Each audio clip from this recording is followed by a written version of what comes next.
Episode 24 of the podcast is a conversation with the one and only Danika Gisvold. She is an advanced combo practitioner, a Reiki master, and former licensed nurse. I had the privilege of sitting with her in ceremony for 2 days, and when you see this woman, this being within her power, you truly realize that she has dedicated lifetimes to knowing her true self and purifying her vessel so that she can be the potent healer she is today. Highlights from this episode: how plant medicines such as Iboga and ayahuasca helped her leave a life of numbing with drugs and alcohol to stepping into a life of freedom and being in close ties with her higher self, who she likes to call Jenny. The one I'm so excited for is she discusses her style of light language, the interdimensional being she channels, and how light language shows up within ceremony when she's working with others. We also cover how she sets up a space in ceremony, the importance of boundaries for healers, and at the end, she covers how facing sexual trauma and fear of abandonment has really helped her open her heart. If you feel called to work with Danika, which I highly recommend, you can find all of her information, her website, as well as her Instagram, in the show notes. And you can find my website there as well. If you're a returning listener, you may have heard me say before that this is a truly divinely guided podcast. I am constantly working with my guides, ancestors, and higher self when I'm recording, editing, really doing anything for the podcast. And it's funny because this was an episode I had scheduled out for probably 5 weeks from today. And I think it's because Danika has recently really stepped into her own on her Instagram, sharing her light language, giving details into it, and giving healing codes for her followers. So at first it started coming in my dreams, in my meditations. You know, when you get messages from your guides and you're kind of like, later, that just doesn't work for me right now. And then they start pushing you more and more and making things that should be easy just not really work out well. Well, that's what was happening for me. So I know you are going to enjoy this episode. I have a strong feeling that this is a message that's not only for me to be hearing again, but a message for you to hear of how important it is for you to own your light and to just stop giving a shit about what everyone else thinks. Own your life, live your truth, and kick back, relax, and enjoy the show.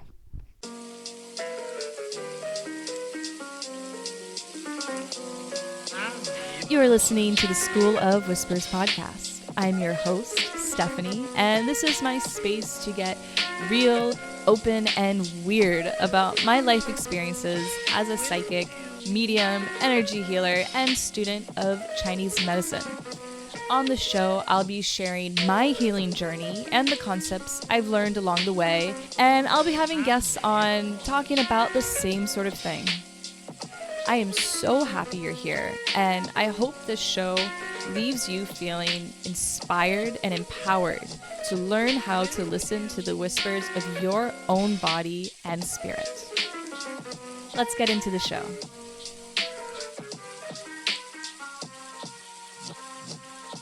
All right. Well, first I want to say thank you so much for agreeing to do this. I'm really excited because when I first learned about you through Bonnie, she was just like, Steph, the way that Danika runs things, she's going to open your mind to what's actually possible, and she's going to change the whole game. So I'm really excited. So I was looking at your website and I see that, well, like one thing that Bonnie says, and after I've really looked at your Instagram, without looking like I'm trying to flatter you too much, you're one of the real ones. I can feel it. I can see it. I read it. And reading your website, I realized, so you did a 9-month combo training. It was a mentorship. So I've had 4 teachers for combo. Wow. So how long in total have you been trained for? Well, I've been serving for a little over 2 years. And so I guess the training's been in 2 years as well, because, most of these trainings are done within a week. Some are even less, which blows my mind. And, that's not enough time to truly understand this medicine or even the human body and even the trauma that can come up and how to hold space. So I really dedicated the last 2 years, Mhm. learning from different people and their perspectives. But yeah, I had a 9 month mentorship. It was actually supposed to be a year, but um, our our time was done. You can put these human time frames on stuff, but when the student was done, right, they go off on their way. And so Yeah, yeah. I do readings for others, and something that's really been coming up recently is how our guides, they don't really appreciate human timing. They don't say do this for 30 days. They've actually been giving people different measurements of time, and yeah, that definitely makes sense. So I see you're also a Reiki practitioner. So were you doing Reiki healings beforehand?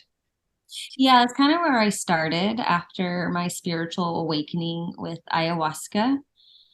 Technically, I guess you could say I've always been a healer because I was a nurse, and that's, its own form of healing. And then after I did ayahuasca, I was already done working as a nurse. I was no longer aligned with that path. And, I couldn't morally keep putting pills down people's faces, and it's not really working. And it was more about the money than actually getting to the root cause. And that's like a whole story in its own, but it had caused me to relapse on cocaine. And I was like, if this is meant for me, then I shouldn't be having all this pressure, all this weight, and there shouldn't be this need to numb out with, drugs or alcohol. And so totally left that space. But yeah, I started with Reiki, and that's always what I recommend for my clients too that want to get into, their healing path. It is Reiki because it opens up so much of your own energetic connections, sensing energy, and you're healing in yourself with the 21 days of self Reiki. Are you attuned in Reiki at all? No, so I've had a really weird path that I don't want to take up the time. I'll tell you later when I see you later in ceremony. But my friend Casey, who will be joining, she's attuned, but I remember one time yelling at the sky, being like, "Aren't I supposed to help people? Why won't you help me help them?" And then I think what it was when the clairaudience set in and I heard clear as day, you cannot heal others until you've healed yourself. Yeah. Yeah, and I started after that point scanning myself. And my professor at school, he does medical qigong, and I saw him do it on others. I was like, you can do that to others. So in a weird way, I kind of was on it, kind of similar to Reiki. Yeah. There's different modalities for, energy. And now, like if you look at my website or Instagram, I call it Reiki sessions, but this is not, it's developed. It's into my own juice mojo modality, which you'll be seeing these next few days. But I still like respect it, and I call it that. There's a little bit of part I do, but even I'm going to be starting to teach Reiki. But the premises on it is you can start, you can stay with Reiki, or let it just develop into your own energetic healing. What is it going to develop? We don't have to live in this box. And Mhm. that's also kind of why I seeked out so many combo teachers. Because my first combo teacher was very in a box, traditional. This is how we do it. And it's like, well, that's not how the universe works. Nothing it is remains the same. It's always changing. It's always growing. And how they do things in the jungle is different how we do them in Western society. And we need to blend the two. How long were you in the jungle for? Last time I was there was just for a week, but I'm going back again in March, and I'll be there for 10 days. That's so fun. I love that whole when I was 10 years old and I first went to South American jungles, I was like, oh, I feel healthy here. And yeah, that's so exciting. Definitely I look forward to doing that one day. So something that Bonnie has mentioned a lot, Bonnie's just gonna come up a lot because I love Bonnie. she's the best. We call her the guinea pig because she does everything and then she comes back, gives us a field report, and we're like, I want to do that too.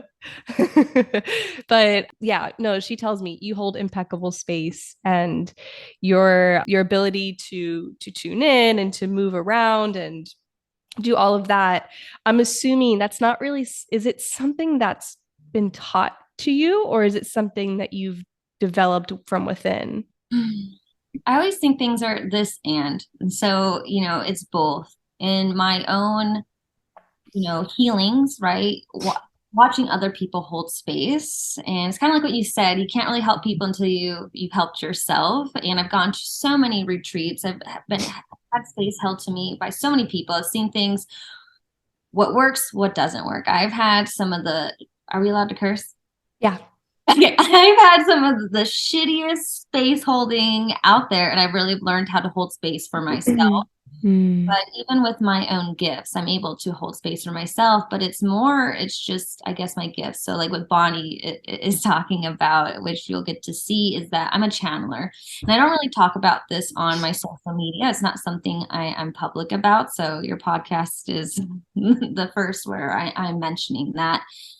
And so I'm able to communicate with my higher self, and it's not a she, right? It's from many different dimensions.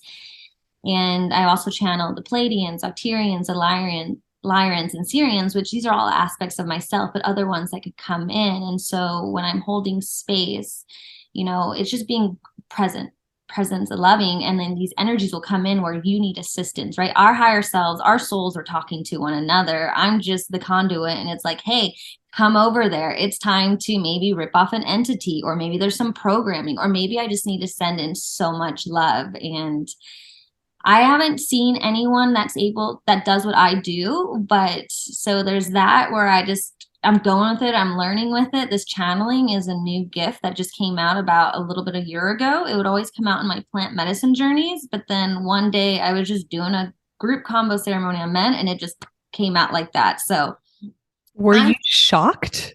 Yes, because I was like, it was the first time it happened without needing medicine. And I just was like, what's going on? So this is all new, to me. And the more that I work on removing the blocks and healing myself, the more stuff that just comes out. And I'm actually trying to practice how to be, human, because it's always on. Like my channeling for my higher self, I'll just be in the grocery store and it'll start going, or we'll be on a drive and there needs to be some energy cleared in the land, or there's like someone. And so it's also putting up those boundaries where I'll be like, let's not do any healings unless that person really needs it. Yeah, yeah. That can be really tough, especially when you know, and you can't unknow things. I don't know if you saw, but I perked up when you mentioned the Pleiadians, the Arcturians, just interdimensional beings in general. That's kind of how a lot of my journey began. But I wish Bonnie was here. She's here in spirit. I one day I was playing around with astral travel, and she's like, "Steph, I want to know if there is another planet that's like Earth. Thanks." And she sent me that at like 9 o'clock at night. I wake up at 5 a.m. I read the message. I was like, "Okay, no big deal. I'll give it a shot." But where I went was I ended up with family, and when I eventually, it was another planet and another galaxy. And eventually, when I months later, I just felt like doing research, and I learned about the Lemurians. I don't know. I don't do too much research. Yeah, and I was like, oh my gosh, that's it. It felt so. It was that's they are them and I am them, and this is my first time talking about this on the podcast. It's I know that it can turn off some people hearing, I don't even like the word aliens. When how did that happen for you? Because also, and I don't have names for them, but since then it's just I would start working with different groups of beings, and now I'm working with a group called, they call themselves engineers, and they've helped change me so much this year, and I'll tell you more about that later. But yeah, I would love to know how that came on for you, and how do you know who is who? Yeah, great question. And I'm glad that we can both be talking about our connection with the aliens, because it is so true, and that it can put people off. But also, I wonder, for me at least, is it me maybe dimming my own light, or worried of fear of rejection, or what are these people going to think of me? Or are they going to think I'm crazy, when really it doesn't really matter, because it is my truth, it's your truth. But how this came about was I went to my first Iboga ceremony. So are you familiar with Iboga? Yes, I listened to it was Lifestylist podcast with Luke Story. He interviewed Jerry, who runs Rhythmia, and I think he did Iboga. So he that's really kind of the extent of my knowledge, though. Yeah, that was Jerry's spiritual awakening. He originally wanted to actually open up an Iboga retreat, but it turned into doing ayahuasca, and he has a whole book about how he talked to the moon. That was with Iboga, not Yes. ayahuasca. Yeah, that is my favorite medicine. If one day I'm supposed to be serving it, we'll see. Right now I'm just focusing on my healing with that medicine. But basically it's one of the most powerful psychedelics out there. It's like watching a movie of your life. So it's all your subconscious. It's a root from Africa. It's all inward and it's intense. But this is where my gifts actually have come out was through this medicine. So when I first went to my first retreat, there was a girl there and said, "Oh, you're a Palladian." And I said, "What are you talking about?" I didn't even know what this was. And this was a year and a half ago. So I didn't know what star beings were. None of that wasn't in my awareness at all. And then she told me, and she was like channeling some Syrian. And then under my journey, I had, visions that actually brought me to the planet. I got to see the family and actually a few months before this, can't remember if it was before or afterwards, I did a hypnotherapy session with a friend of mine. And as I was driving home, I saw a flash of blue people that just, it was a vision that came through and I started bawling, like hurt to my core, crying for a planet or people that I didn't even know it existed. Actually, this was before that because I didn't know. And I was talking about how I saw that. And so, yeah, it kept showing up in my journeys, the channeling. And then I had another person after that told me, "Oh, you're a Palladian." And so it came into my awareness as other people telling me this first. And then, I guess the medicine confirming it. And then how do I know when I'm channeling? I just ask. And so I have communication with them, like, or even if it's my higher self, I just ask yes or no questions, or sometimes kind of like the clairaudience, right? You'll get the download of what they're saying, or a lot of times I don't know. And also there's in the voice, I'm able to distinct who is who because I channel light language through my voice and through my hands. And so I can tell now through the energy, through the hand movements, and most importantly, through the voice. Sometimes my vocal cords will get really deep and it sounds like an old man. So I call him, he's a liar because, he's super old. He'll come through. It actually hurts when he comes out, but it's only here and there when he does. And then the Octarians, they have more of an aggression with them. And then the Palladians, they're much more gentle. And so it's just kind of like learning as I go and just asking them.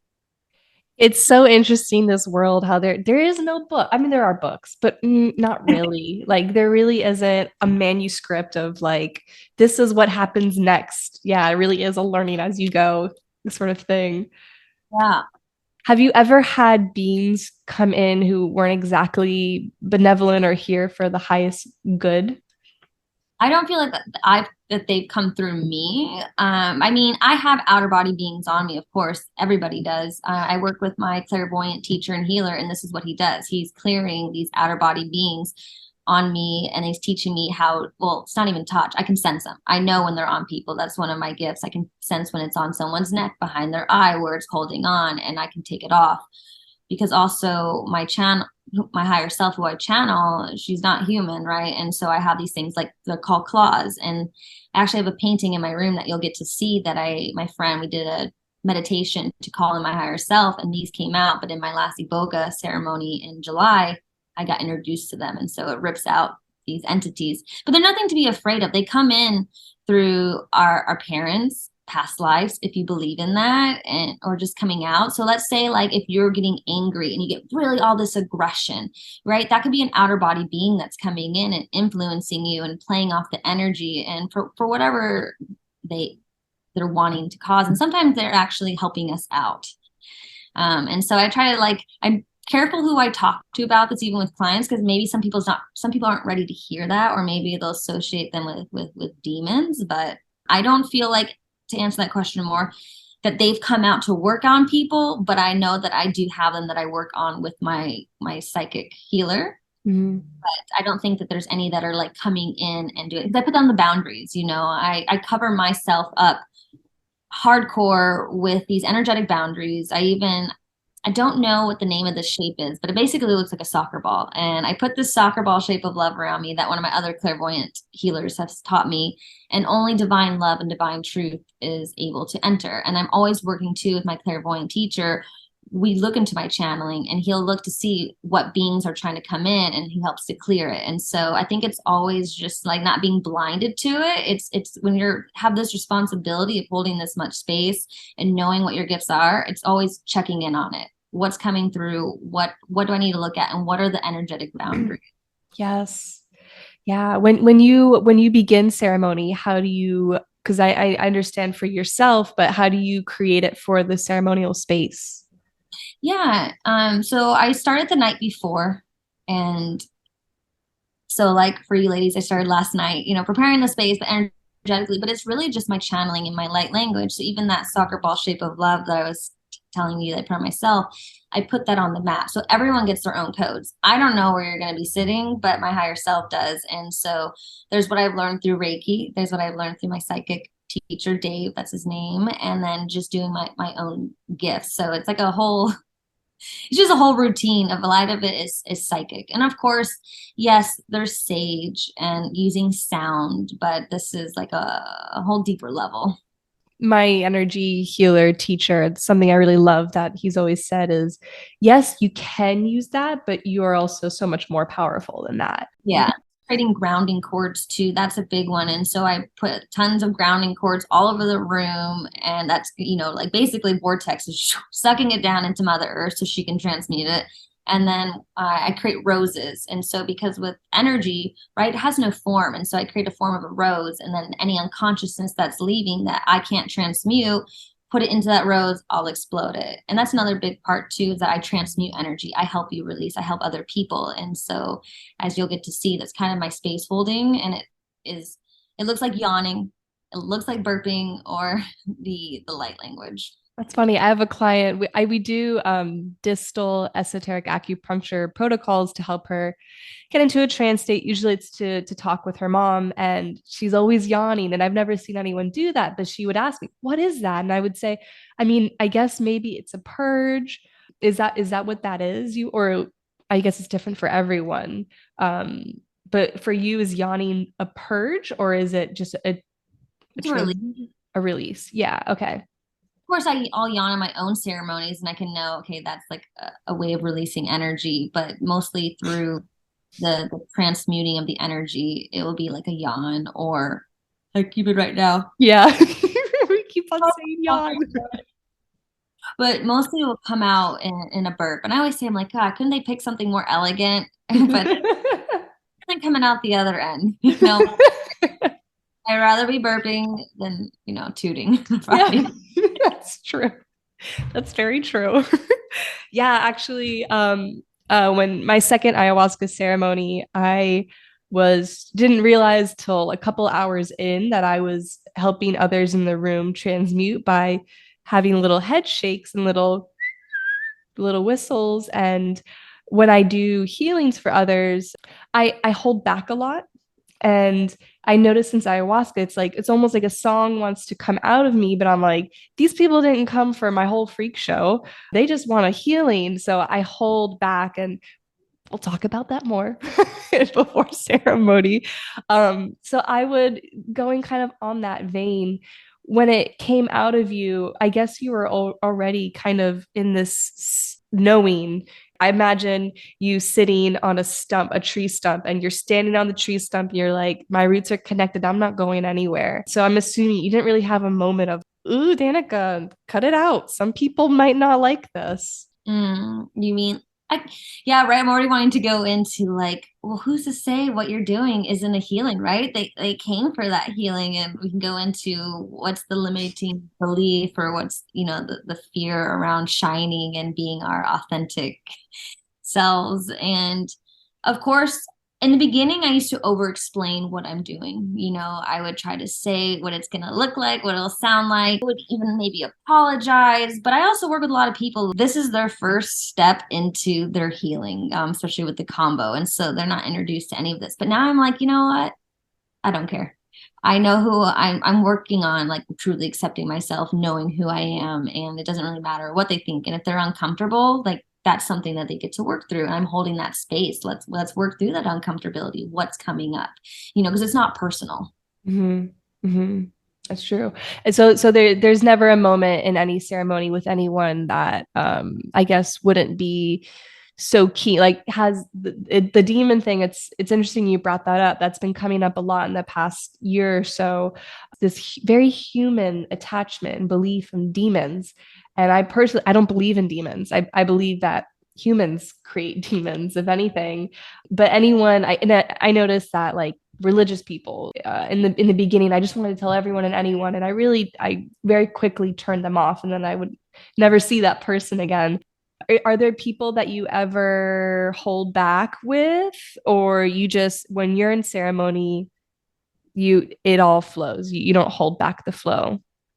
I think the beings, the light ones, my higher self, whoever's coming through, right? They're so intelligent that I'm just like the floor is theirs, and it's meant to only love and light come in, and they know who can handle it and who not, because when I'm actually ripping off these darker energies, entities, whatever you want to call them, it gets very loud. It can get very aggressive. I'm sure behind my I told you, because it's so deep in the energy, but sometimes I'm able to actually do it. It's all the same with the voice. Like I can tell with my hands, I can tell with my mouth, but the my voice will be in a whisper. And so it's still happening, but they're so intelligent. They know who can handle and who can't. And even around my family, I was giving my grandparents Reiki, which is beautiful that they're open for it. And I was still doing light language, but it was very soft tone because it knew that they wouldn't be able to maybe accept that, right? Because they're very conservative, not yeah, very conservative Christian household. So that would have been like, what's going on? Actually, that's a question I love to ask people in this realm. What does your family think about all of this? I don't think they really understand. I grew up hardcore Christian as well, and so it's how ayahuasca exploded me out of that, the religious fish tank into like, oh, there's so much more.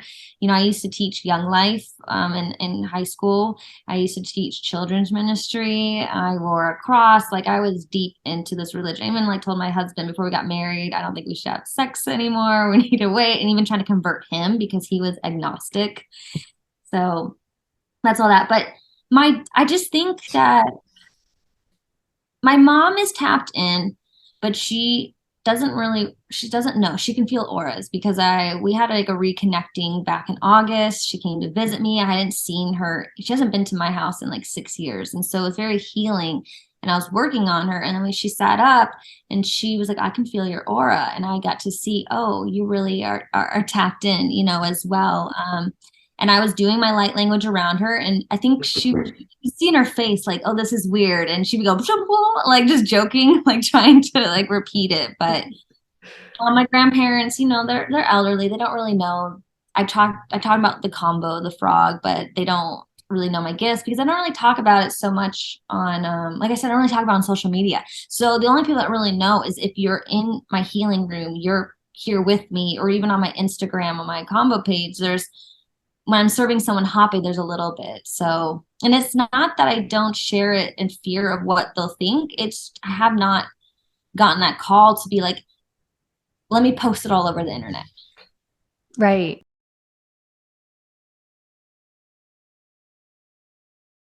Something that I've been working through, and somebody has introduced me to soplas and mapacho and post ceremony hygiene. I would love to know how you take care and shed and regain your energy. And how do you feel after holding space like that? Yeah, good question. So it begins before ceremony. I have a whole routine before I even hold space for people of taking care of myself. If I have clients in the morning, I go to the sauna.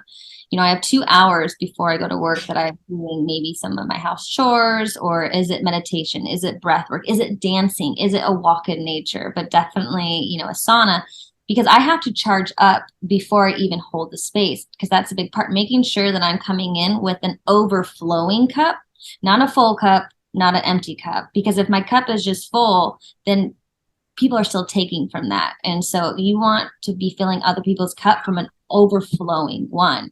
And so if I have people that ask to come in earlier, I'm like, no, I can't, because that time is what is the word? I'm like, designated to me. And this has been a big part, is boundaries. You know, as healers, boundaries, I think, is something that we're all working on.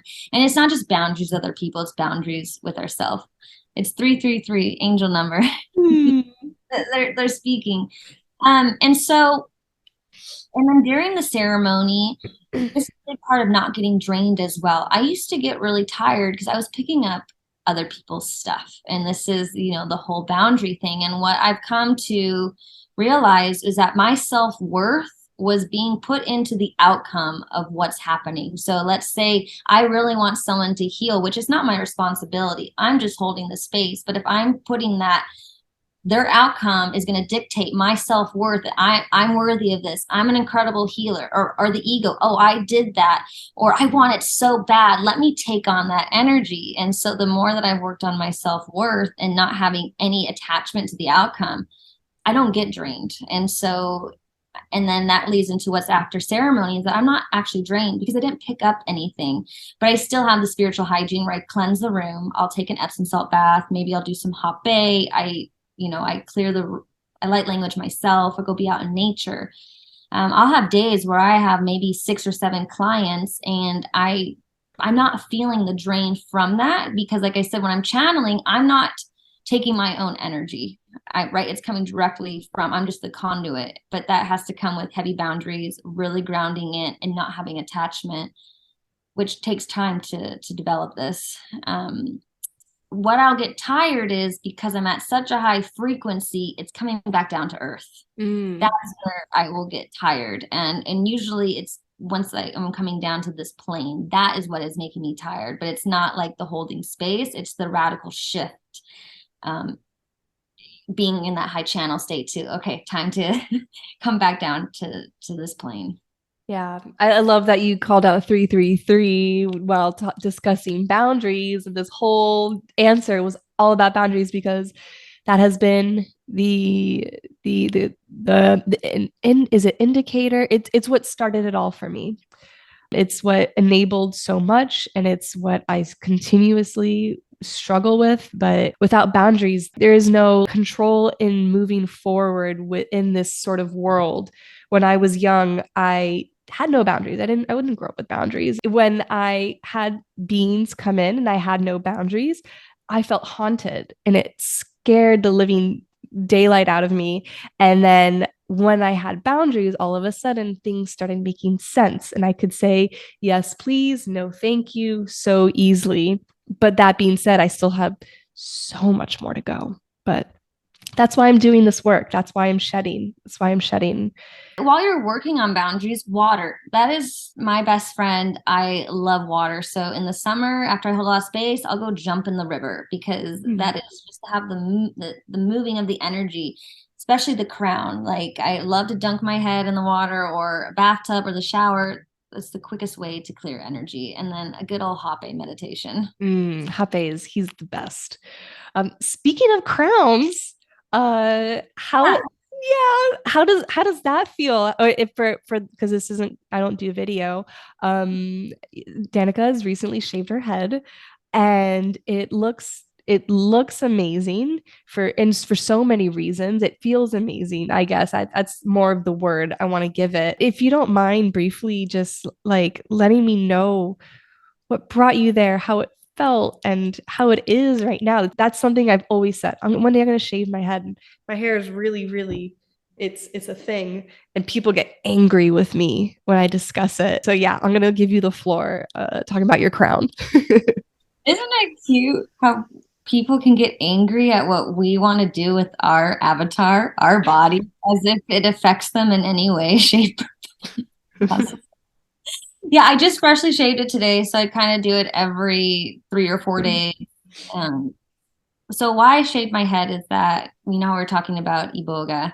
Well, I got initiated into the Bawiti. So the Bawiti it's not a religion, and it's more of a study of life. So, and it's from, Iboga. And So back in July, I got my initiation. And when I came home, I just woke up one day and my higher self said, you need to shave your head. You need to take off all the hair, but you have to wait. I have to wait until after I had my implants removed. So 2 months ago, I removed my breast implants. And when you do this initiation, it's really about coming back to your true authentic self. And the ceremony starts, after it. And I think what I'm feeling is that it's just a call coming back to my true self, even the alien self, if you want to call it. But more for me is that I used to have extreme attachment to my physical body, right? I put breast implants in. I used to have hair extensions. I used to tan. I used to have the nails, right? All this stuff that wasn't me and not really accepting who I was. I used to self-harm. I had an eating disorder. I was bulimic, and so as I've healed and shed, I'm coming back to who I am, taking off the mask, taking off everything, and really seeing, do I love myself? Can I accept myself as I am? And yes, so it's a testament to, all the healing, but it feels amazing. I don't know if I can go back to hair. Once it starts to grow out, I don't like it, but things change. So right now I'm rocking the bald head, especially when you shave it. I'll let you feel it tonight if you want. It's by tomorrow, it will feel like a cat's tongue because the hair grows back super fast. But you're really cold, especially now it's getting winter. I'm just freezing. Yeah, that's probably gotta be the toughest part about it. Somebody recently, she asked me if I covered my crown when I did ancestral work with others, because she said that ancestors tend to want to latch onto the crown. Have you heard anything like that? No, I haven't. I coming in to look into, but when I work on people, I cover my third eye, but I've never covered my crown. So I'd love to hear more about that. So you can tell me, here or off the podcast. It's up to Yeah, you. honestly, that's about the extent of it. She just kind of asked me in passing, and I was like, "All right, put a pin in that. We gotta." She's somebody I really want to actually. A friend of Bonnie's who I want to do. She's a healer, a coach, somatic therapist, so many things, and she's somebody I really want to work with. And when she asked me that, it made me think, oh my, well, when you mentioned earlier, you have your channeling teacher. Like I don't have really anyone I know who does what I've experienced and what I do. And it sounds like it must be such a beautiful, like, I don't know if tether's the word, or like a comfy couch to have on hand, to have a teacher who is a channeler as well and has similar gifts to help guide you, like as a mentor.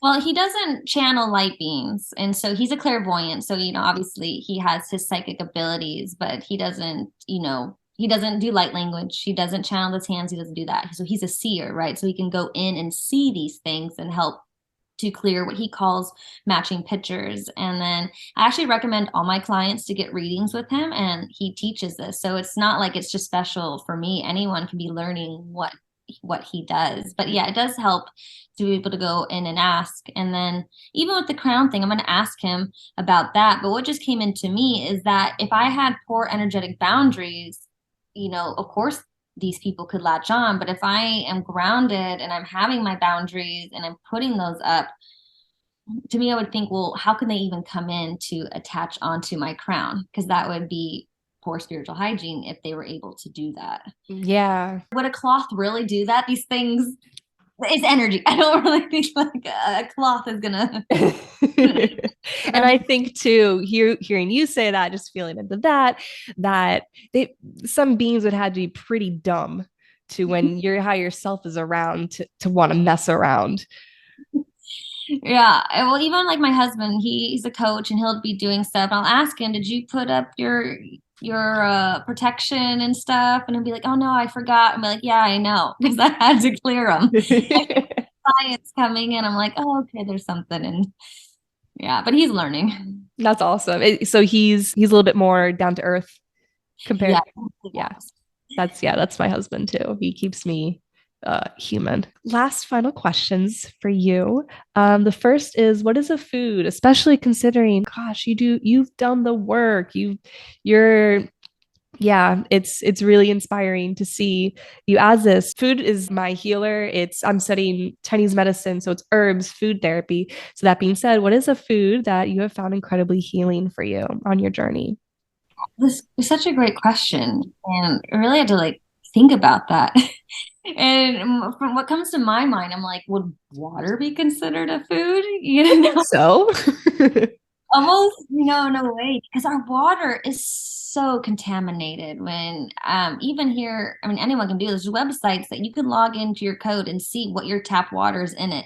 My house has 45 chemicals in the water, and most of them are carcinogen. They cause cancer, and that's coming into our home. And this is just public for me to see. So we have filters on everything. We have a Kangen, we have spring water, and so I feel like water is so important. What are we, 70 to 80% of water, and then but most importantly spring water, because we need these minerals. And but also bone broth. I used to be vegan. When I got into my spiritual journey, I was that hardcore self-righteous vegan, shoving it down everyone's throat. Was actually an activist. I went out to the slaughterhouses, I did the videos, I was there, I did marches. But as I started to heal, and especially candida, because when you do a candida diet, it doesn't work doing vegan. And so I got to have an I guess you could say an ego death with that. I tried to do it vegan, but I was like, I couldn't do it, right? Because you can't have any carbs, and I can't live off vegetables. And so it started with bone broth, and that was really healing for me. And I got to see how much my body needed the bone broth. So that's also, I think, one of my favorite foods into healing. And then seeing how incorporating salmon back into my life, my skin completely changed. But to think about what's the most important food, it's really, I think, just listening to your body knows what it needs. And so to like pinpoint it down, I'm like, well, there's so much that my body needs. And so what works for me is going to be different for you or somebody else. And so I think it's really grounding in and tuning in and listening. What do I need right now? And that's going to be the most healing food.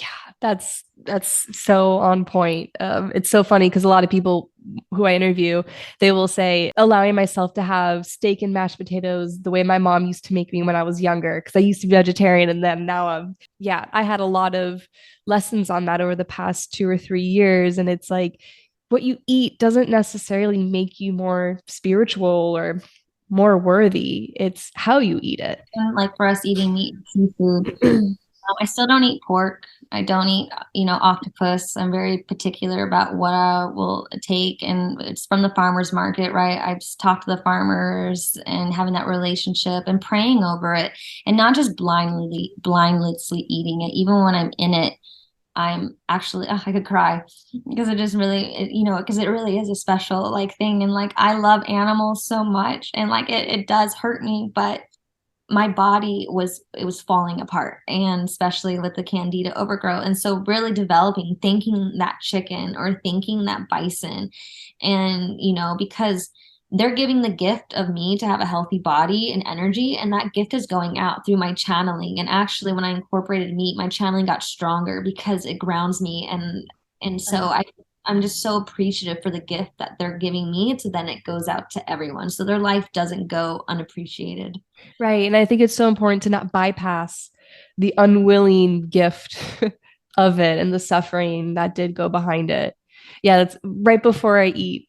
The very last thing after I go through my whole thank you, thank you, thank you is together we rise. I like that. Yeah. Okay. And then you can answer this to the extent of however you feel comfortable. But what is a darkness that you've either recently found yourself on the other side of or recently moving through? Yeah. There's so much because I'm constantly in it.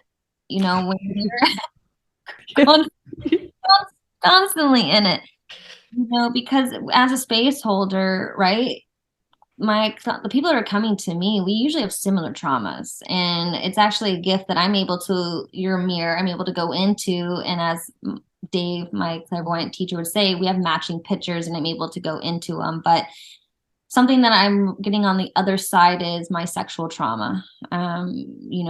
deep into that, and it keeps getting uncovered. Iboga will show you. This is how I discovered. It wasn't until about a year ago that I discovered my uncle had molested me. And then recently I found out my brother and now my grandpa. And so it's coming out, and I was angry for a really long time and my body just shut down. And so I feel like I'm coming on the other side of that energy with that.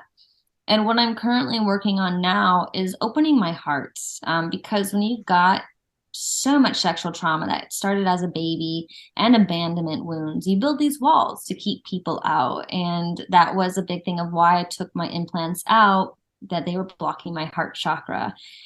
And it shows up the most with my husband, right? Because he's the closest one to me. And with clients, people, or animals, it's easy for me to have that open. It's to be more open. But with him, it's like, don't come in. I don't want you to see me, because what if you leave? And even though I've worked heavily on my anxious attachment wound and I trust that he's not going anywhere, it's all subconscious. So right now, that's what I'm working through, which is also related to the sexual trauma as well, because he's a man. And so I'm just currently working on that. And then also radically accepting myself. Because if I can accept, the dark parts in me, or the parts that I don't want to say ashamed, but my life before now was completely different. I used to be a stripper. I used to sleep with my clients. I was a drug addict, and just a different person than I am now. And I've worked to heal that. But I've noticed, like, if what I'm judging in someone else is really a part that I haven't accepted in myself. And I think that's part of opening the heart. If I can truly accept these parts of myself, it's going to be easier for me to accept other people, and the heart will just be open versus closing. Yeah. And the heart is the one that takes a while to open. You can't just bust it open. You have to chip away at it. With all of our wounds, we chip away. We're an iceberg. Yeah. Wow. Speaking of hearts, hearing a lot of what you said got my heart fluttering, and almost in a similar way that combo gets it to flutter.